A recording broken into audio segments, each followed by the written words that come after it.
আলহামদুলিল্লাহ, আল্লাহর কাছে হাজার হাজার শুকরিয়া। ৮টা রোজা কমপ্লিট। আসসালামু আলাইকুম এভরিওয়ান, সবাই কেমন আছেন? আলহামদুলিল্লাহ আমি ভালো আছি।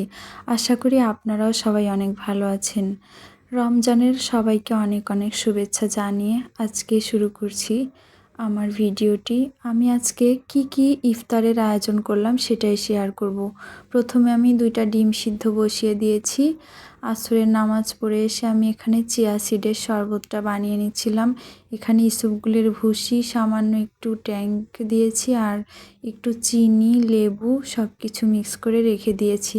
তারপর চলে আসলাম লেমন গ্রাস এই গাছটা থেকে একটা পাতা কাটতে। তো পাতা কাটতে গিয়ে একটা পাতা পড়ে গিয়েছে, এক হাত দিয়ে কাটছিলাম। তো এক হাতে ফোন ছিল যেহেতু সাবধানে একটা পাতা কেটে নিলাম। আজকে আমি স্যুপ রান্না করব, এজন্য লেমন গ্রাসের একটা পাতা কেটে নিলাম।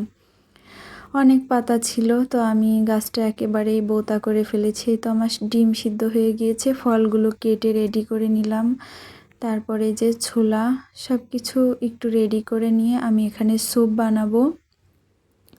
তো স্যুপের প্যাকেটটা কেটে আমি সম্পূর্ণটা ঢেলে দিব না, একটু রেখে দিয়েছি। আমি যেহেতু একা খাবো অনেক বেশি হয়ে যাবে। তারপরে এটা আমি ঠান্ডা অবস্থায় মিক্স করে নিয়েছি। এখন আমি রান্না করা মুরগির মাংস ছিল সেটা দিলাম, আর হচ্ছে লেমন গ্রাসটা কেটে টুকরো করে দিয়ে তারপরে আমি অনবরত নাড়তে থাকবো মিডিয়াম টু লো হিটে।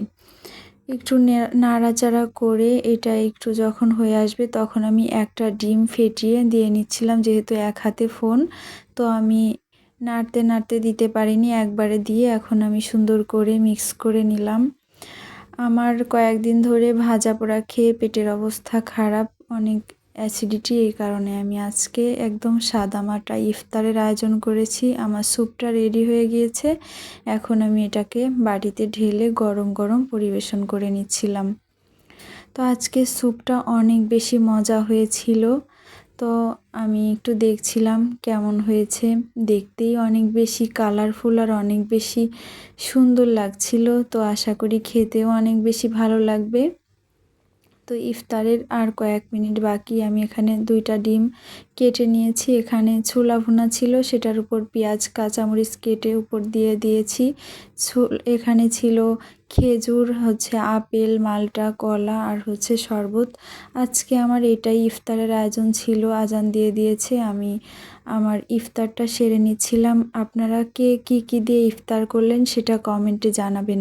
আমার ভিডিওটি ভালো লাগলে লাইক, কমেন্ট, শেয়ার করে আমার পাশে থাকবেন। সবাই ভালো থাকবেন, সুস্থ থাকবেন। সবাইকে বিদায় জানিয়ে শেষ করছি। আসসালামু আলাইকুম।